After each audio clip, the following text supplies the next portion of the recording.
Hi everybody, Micah here from ebikeschool.com, and today I'm going to give you a review of the Sunco 787A Plus spot welder. Now there are a lot of different spot welders out there for doing electric bicycle batteries and welding these 18650s.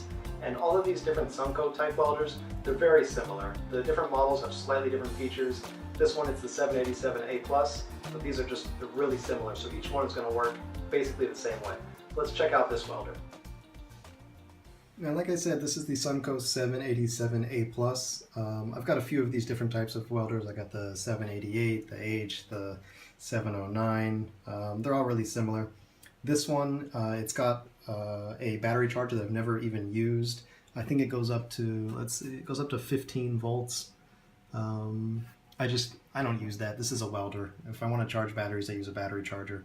This welder did come with these knobs on the buttons.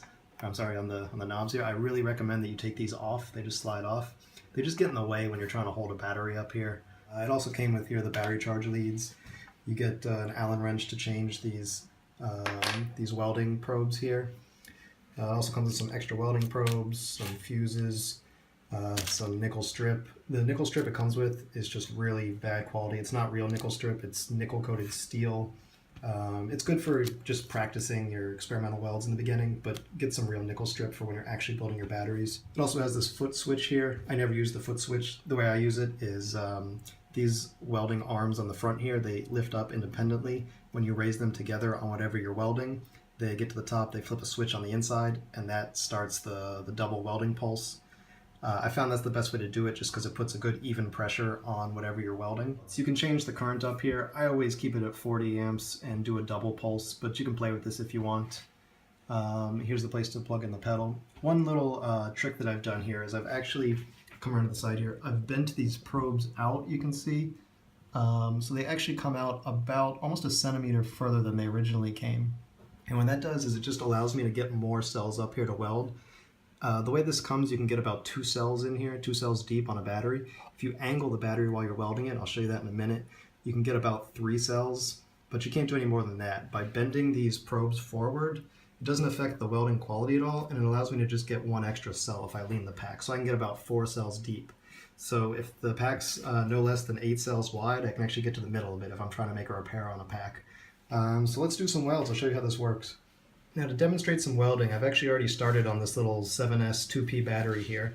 This is just for a little 24 volt bike, so I'm going to keep working on that. The way this works is you take your nickel strip here, you lay it down very carefully. I'm going to start on this negative end here, just because it's a bigger target. You lay your nickel strip down. I'm going to make sure the ends of your cells are nice and clean if they're used cells. You bring this over, you place it right under the probe ends there. It's a little hard to see. It's got that LED light there, which is really bright in the camera. You bring it up till you make contact with the probes there. You slowly lift this guy up, and when you get to a certain point, it'll do that double pulse, and now you're welded. So now if you look at this, I can't pull that off. I mean, with pliers I could pull that off, but it's really welded there. I'm going to fold that back down.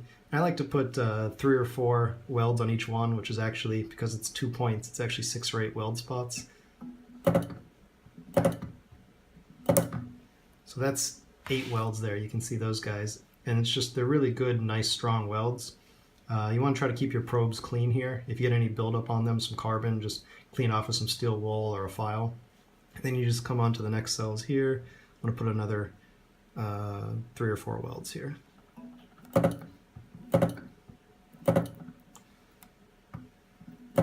There we go. So you can see here, these are just really nice welds.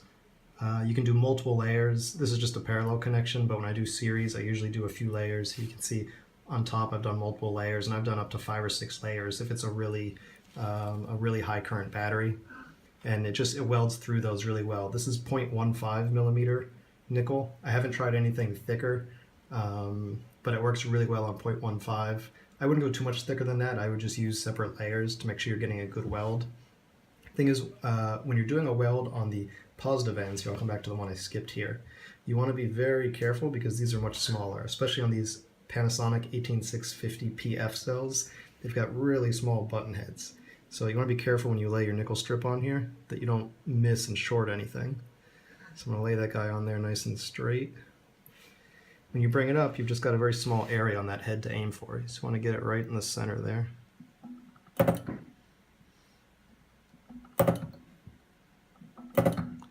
I'm just going to put 3 on that one because these heads are just so small.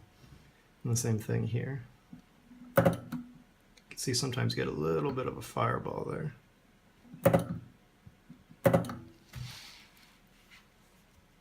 And there you go. And I'll do a series connection here just so you can see it. And these, you're just going right on top of the nickel strip that you just laid down. Be very careful when you put that on there. You can see how I can easily get too deep here. And then by angling this, I could actually get further in. If there were more cells here, I could get a 3rd and a 4th cell. These are just 2 cells deep, and you can easily, even without the bent probes, you can easily get 2 cells deep.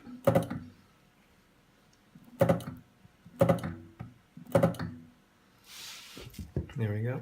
And I'm going to do one more here on the second series connection. You got to be real careful when you put these on. Do not want to miss. There we go. I like to do, by the way, I like to have one gloved hand and one non-gloved hand. That way, whatever I'm holding the battery with has a glove.